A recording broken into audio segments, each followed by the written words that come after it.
Adelante, pues. Manuel Vázquez Portal, 17 del 7 del 17. Ajá. Pues bueno, mi nombre es Manuel Vázquez Portal. Soy un ex preso político cubano. Fui condenado a 18 años de cárcel por ejercer el periodismo independiente. Yo procedía de la prensa oficial cubana, renuncio y fundamos la prensa independiente. El 19 de marzo del 2003 fui arrestado con un aparatoso operativo militar en mi propia casa. Registraron mi casa delante de mis familiares y me arrestaron después de 5 horas aproximadamente de registro minucioso en mi casa, donde por supuesto no hallaron más que libros, una vieja máquina de escribir y las crónicas y reportajes que yo había publicado y que eran públicos porque los publicaba, o sea que no había nada comprometedor que no fuera el ejercicio de mi libertad de pensamiento, mi libertad de expresión como periodista. De ahí me trasladan a la sede nacional de la seguridad del Estado cubana, de la policía política, que es el lugar conocido por Villa Marista. En Villa Marista estuve desde el 19 de marzo hasta el 23 de abril de 2003. En mi celda de Villa Marista estuve acompañado por 3 presos comunes que estaban allí encarcelados como sospechosos de tráfico de drogas. Realmente eran presos que podían significar un peligro para mí porque ellos eran bastante peligrosos. Entre ellos ya ahí empiezo a sufrir las primeras consecuencias del tratamiento inhumano para el preso político en Cuba. La celda de Villa Marista es una pequeña celda de apenas 2,5 metros de ancho por 6 metros de largo. Como les digo, allí estábamos conviviendo 4 personas en literas. Apenas si teníamos espacio para estornudar, pues nos dábamos con la nariz los unos con los otros. Había no puedo decirle inodoro porque era bastante pestilente, había un sanitario, para llamarle de alguna manera, en la esquina de la celda, y con la promiscuidad de 4 personas dentro de una celda, pues teníamos allí que hacer nuestras necesidades. La celda se mantenía iluminada las 24 horas, lo cual era difícil para dormir. Ahí estuve, como les dije, hasta el 24 de abril, que después del 4 de abril, que en un juicio sumario, sin garantías procesales, sin poder hablar con mi abogado, yo conocí a mi abogado defensor el mismo día del juicio en la mañana, nos condenaron. A mí me condenaron a 18 años de privación de libertad, y el 24 de abril pues nos trasladan en un ómnibus desde La Habana. A mí me llevaron hasta la cárcel de Boniato, pero fueron repartiendo al grupo de los 75 en las diferentes cárceles desde Occidente hasta el Oriente. Y bueno, la primera consecuencia torturante fue precisamente que, siendo yo residente en La Habana, me llevaron a cumplir la cárcel a Santiago de Cuba, 800, 900 kilómetros desde mi casa, y mi familia, pues en las visitas que eran cada 4 meses, pues tenían que coger un tren lechero. El transporte en Cuba es desastroso. Y entonces mi pobre esposa y mi hijo tenían que arreglárselas como podía. A veces se pasaban 2 días para llegar de La Habana a Santiago de Cuba. Cuando llego a Santiago de Cuba, llego a la conocidísima cárcel de Boniato. Pero Boniato no como tal, sino un pabellón que es el pabellón de máxima severidad, o sea, es un pabellón de castigo, donde están los presos que están condenados a pena capital o cadena perpetua. Es lo que se le llamaría el corredor de la muerte en cualquier otro lugar. Ese es Boniatico, la cárcel de Boniatico, que está tapiada absolutamente el edificio por una tapia de más de 8 metros de alto. Allí me ponen en una celda mínima de 2 metros y cuarto, 2 metros y medio de ancho por 6 metros de largo. Había una litera con un tablón, y sobre el tablón una colchoneta mugrienta, sucia, dura. Aquello era imposible dormir sobre aquella colchoneta, y un baño turco pestilente ahí mismo en la cabeza de la cama. Cama no, aquello era más bien un jergón. Allí la puerta era de barrotes, pero estaba tapiada con una plancha de acero. O sea, y tenía una hendidura por donde donde podían pasar los instrumentos, o sea, los aperos para los alimentos. Y era por donde uno sacaba las manos para que lo esposaran, para sacarlo 1 hora al sol al día. Pero esta hora al sol era lunes, martes, miércoles, jueves y viernes. El viernes cesaba el sol y te pasaba sin salir de la celda, sábado, domingo, hasta el lunes, que nuevamente te sacaban por 1 hora al patio. Al patio nos sacaban aislados, de uno en uno. O sea, no nos dejaban comunicación ninguna. Estábamos en esta celda a oscuras, no había luz. El agua, que es otro síntoma de tortura ahí en la cárcel, podía estar hasta 15 días sin haber agua corriente dentro de la celda, y entonces proveían a los presos de 2 litros plásticos de agua. Con eso había que beber, asearse, asear el inodoro en caso de que lo usaras. O sea, la escasez de agua podía ser.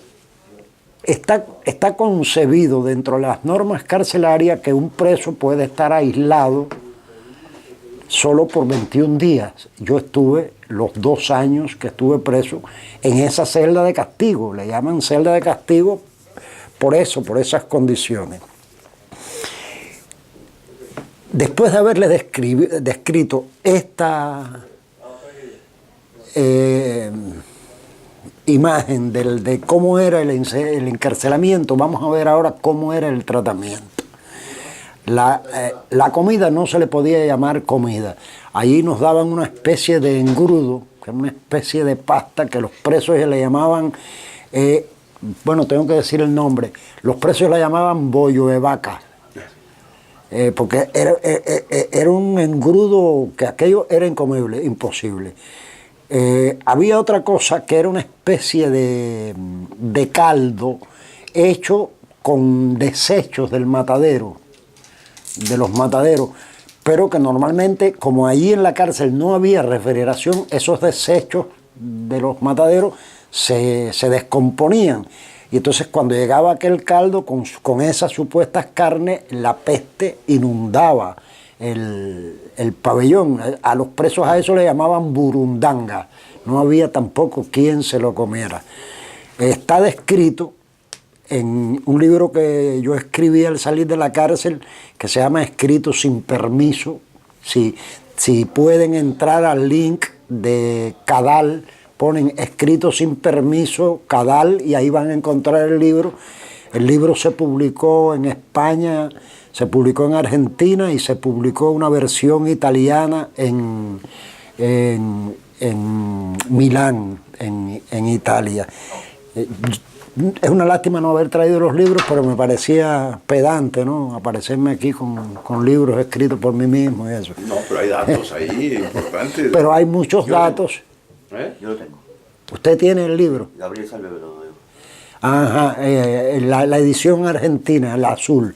Después hay una edición que se hizo en España, que es blanca, y después hay una tercera edición que se hizo en Italia, que está en italiano, que es muy linda la edición y muy de lujo la edición italiana.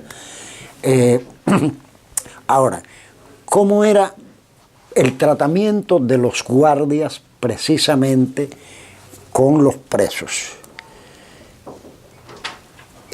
Para sacarnos al sol de la celda al patio, que era por el interior, aún así nos ponían esposas. Para sacarnos, 2 guardias y 2 perros pastor alemán. Gracias, Orlando. 2 guardias y 2 perros pastor alemán. Pero, por ejemplo, tú te sentías algún malestar físico y pedías que te llevaran a la enfermería. Entonces, había del pabellón de Boniatico a la enfermería apenas 100 metros por la calle de entrada al pabellón.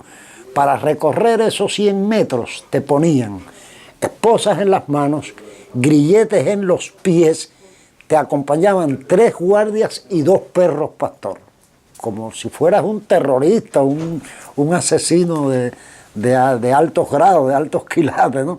Esa era la característica para llevarte a la enfermería. Ahora,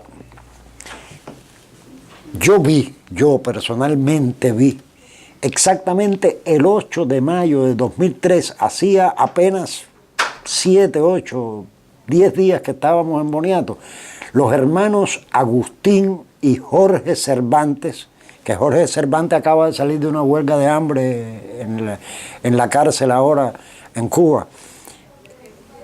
Estos muchachos eran muy jovencitos, Agustín y Jorge Cervantes. Y cuando nosotros llegamos, el grupo de los 75, ellos, en una manifestación de apoyo al grupo de los 75, se subieron al muro de 8 metros que bordeaba el pabellón de Boniatico y empezaron a gritar consignas contra el gobierno.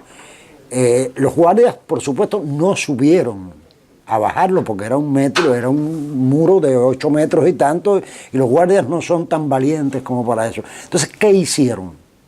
Pues convocaron a presos comunes muy peligrosos para que los tumbaran del muro. Los presos comunes se subieron al muro y tumbaron, pero literalmente los tiraron del muro para abajo a Agustín y a Jorge Cervantes. Jorge Cervantes, cuando cayó contra el piso, hubo que llevarlo para el hospital porque no se sabía si se había matado, en fin, estuvo desmayado varias horas. Esto lo presencié yo desde la celda, desde la ventana de mi celda.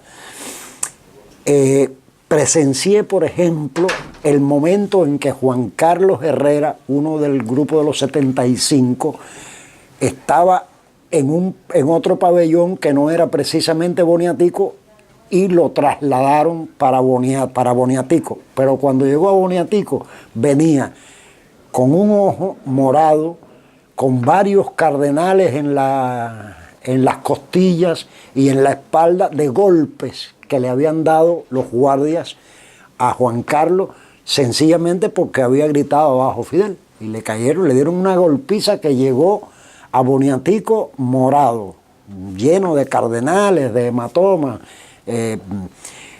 Y eso lo vi personalmente yo allí en Boniatico. Pero lo más espeluznante que yo vi en Boniatico fue, y anoten este nombre porque a lo mejor el hombre está vivo todavía, se llama Emni Echevarría.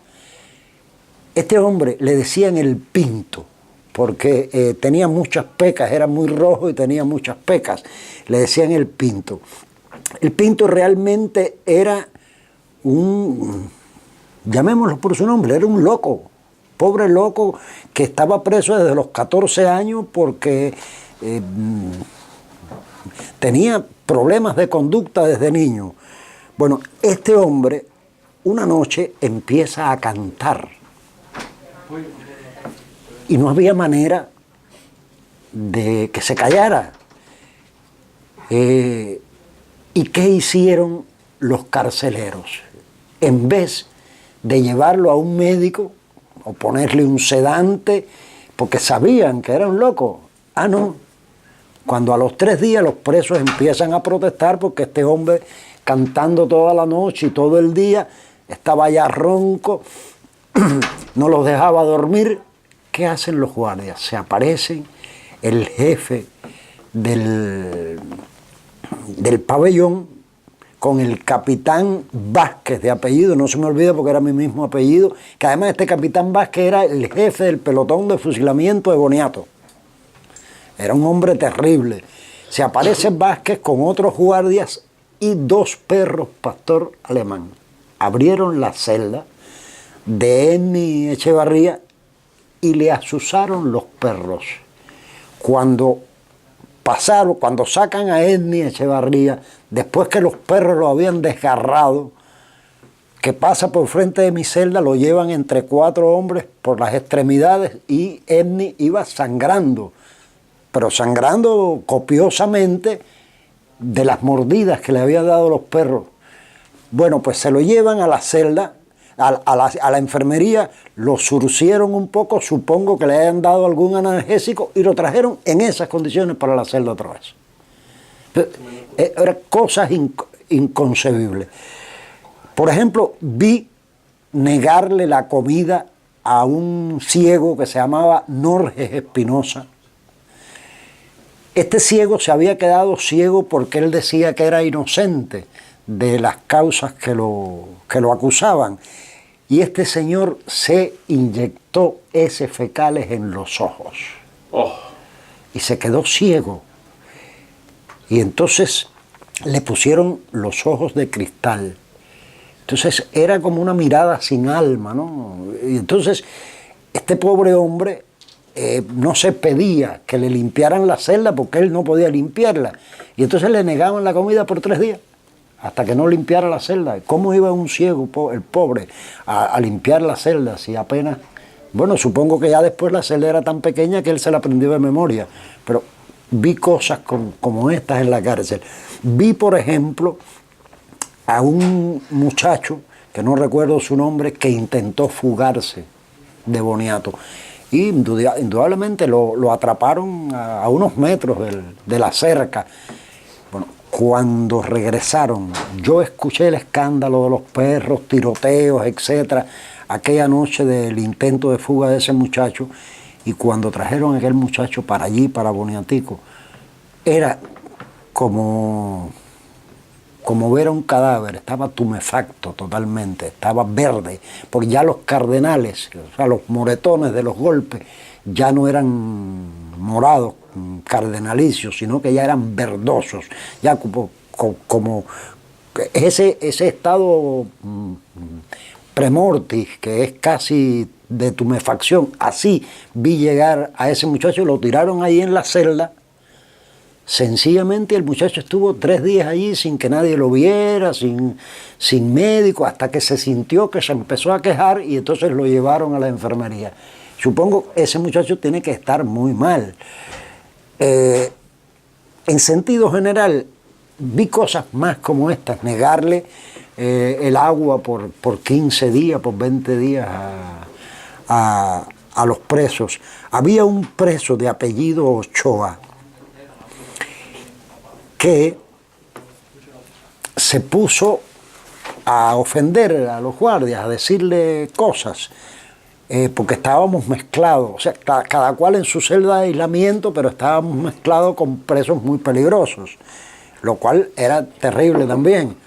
Y recuerdo que este Ochoa empieza a discutir con uno de los guardias y lo castigaron.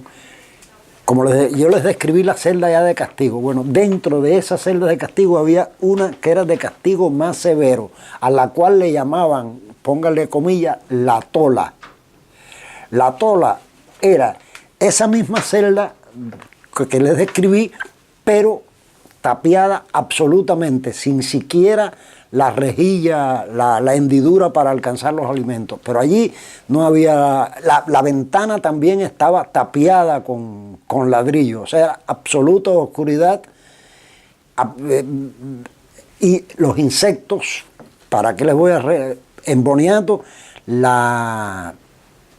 la cantidad de ratas que se veían en el patio era, vaya, era una centuria romana fajándose las ratas en las horas de la tarde, y esas ratas entraban, por supuesto, a la celda, pero a la celda entraban cucarachas, lagartos, moscas, porque esa ventana, que les digo, estaba permanentemente abierta.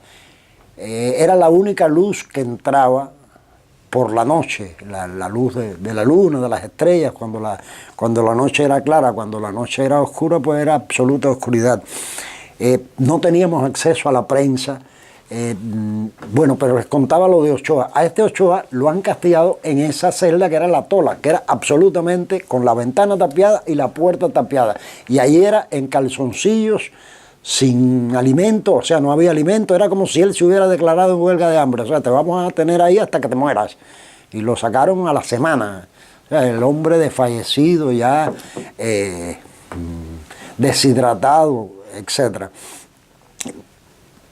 Y así, esas fueron las circunstancias que vi en esa cárcel de Boniato, de Boniatico, que era el pabellón, como le decía, de máxima severidad. Ahí estuve, en esa celda de castigo, los 2 años que estuve, porque bueno, gracias a Dios y a la campaña internacional que se armó en relación conmigo, pues me liberaron a los 2 años. Bueno, y también que contraje en la cárcel una bula enfisematosa, es decir, se me rompen los alveolos del pulmón del ápice del pulmón derecho y se me hace una bula enfisematosa. Es una especie de alveolo grande, pero que te corta el aire. Ahí,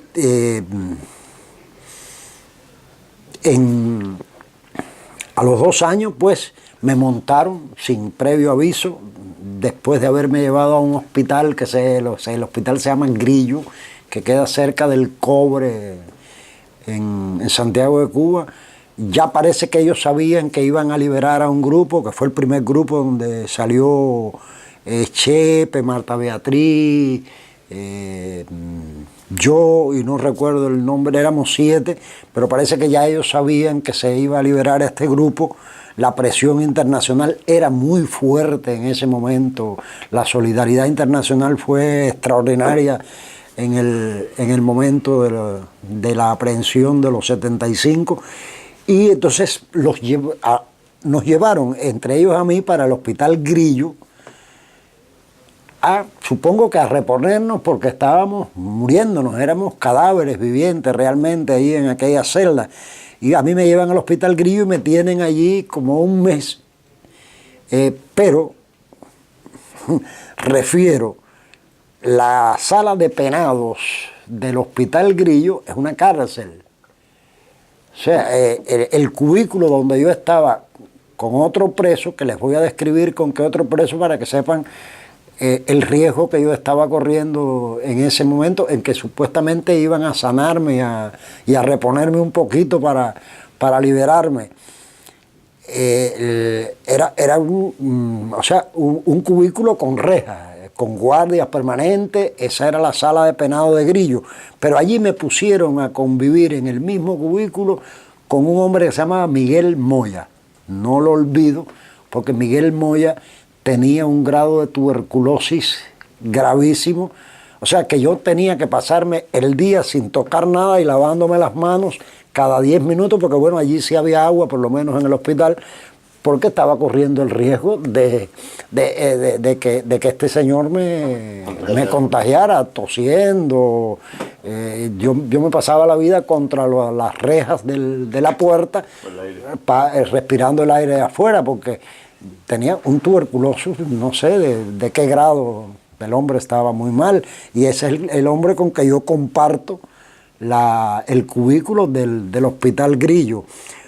Una mañana llegó,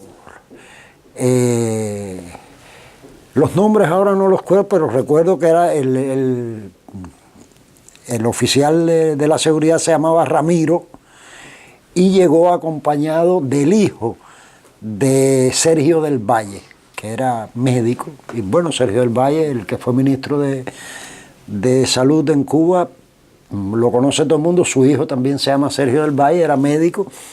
y estaba acompañando a Ramiro aquella mañana y me llegan y me dicen, recoge tus cosas que te vas de traslado. Yo pensé que me iban a trasladar para La Habana, ¿no? Bueno, entonces ya cuando salgo,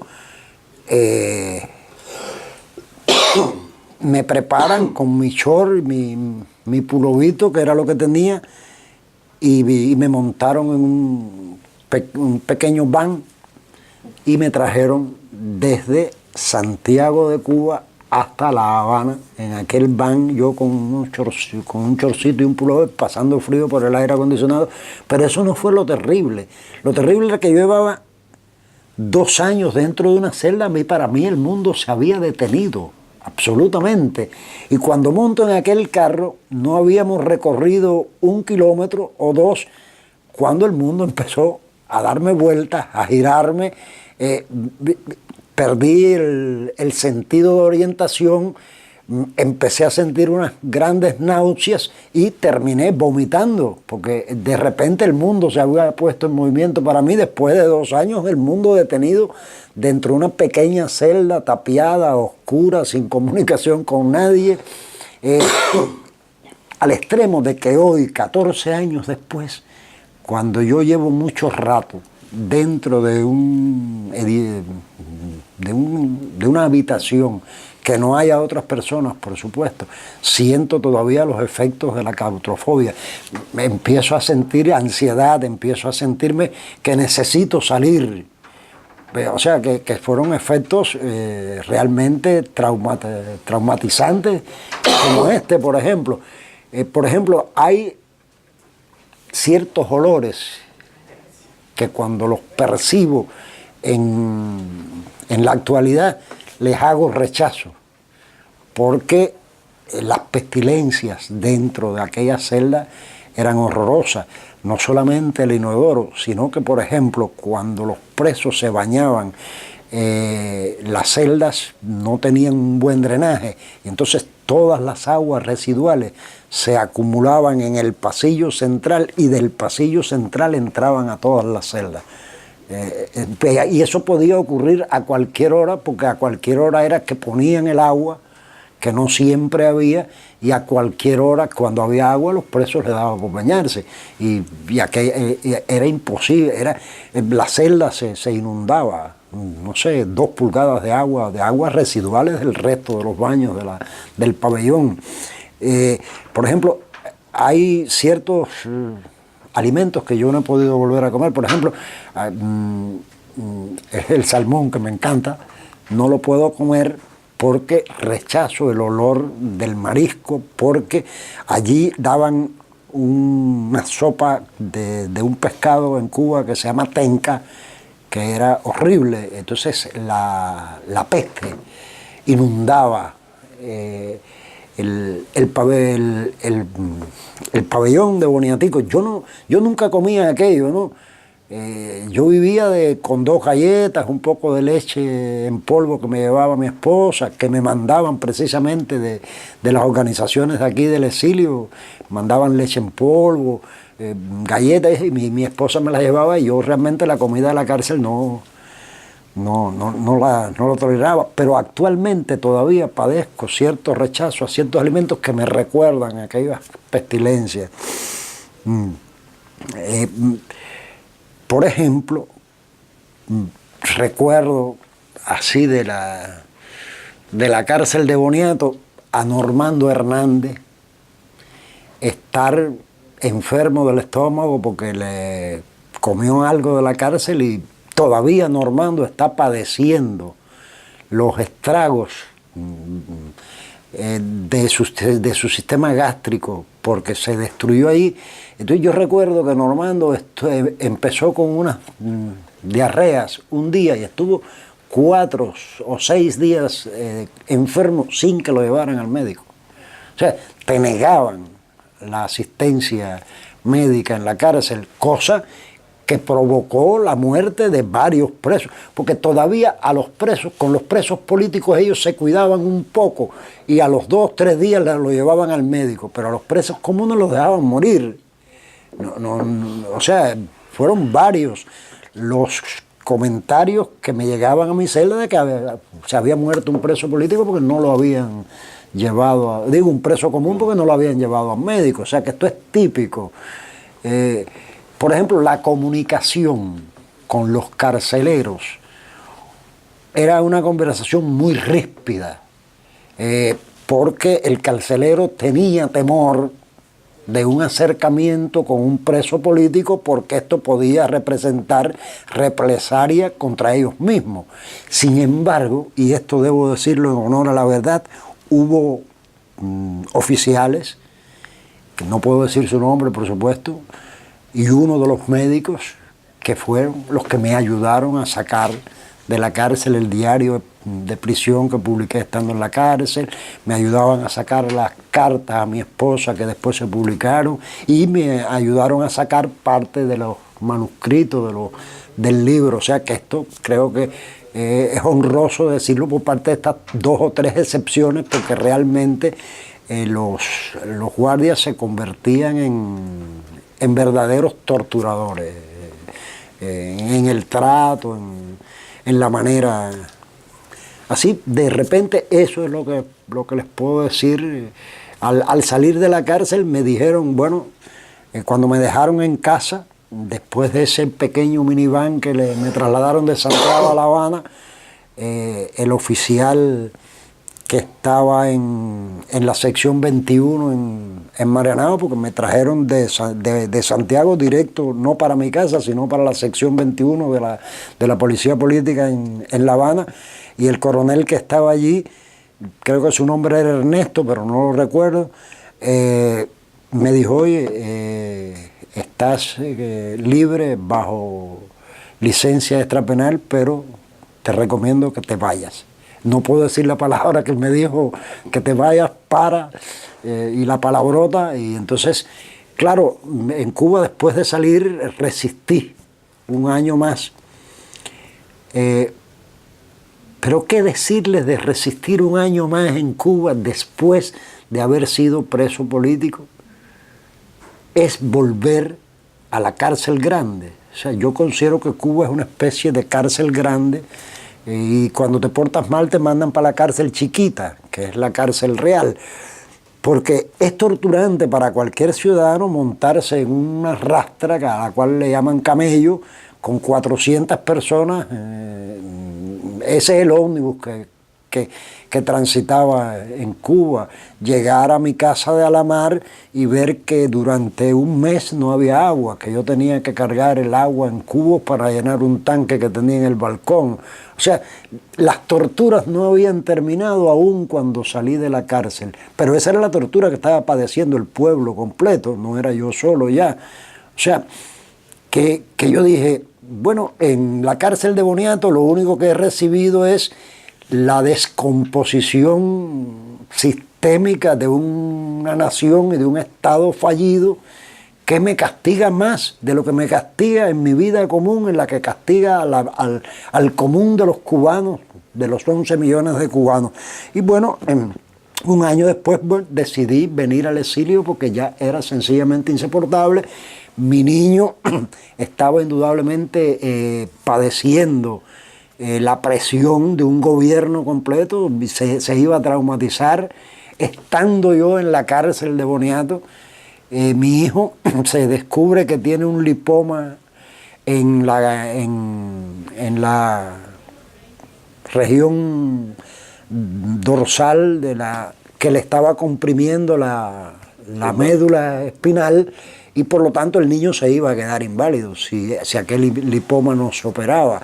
Y precisamente yo tuve que soportar en la cárcel de Boniato que mi hijo ingresara a un hospital cubano y lo operaran de ese lipoma, y sin noticias. O sea, yo me vine a enterar de que mi hijo había salido bien de la operación.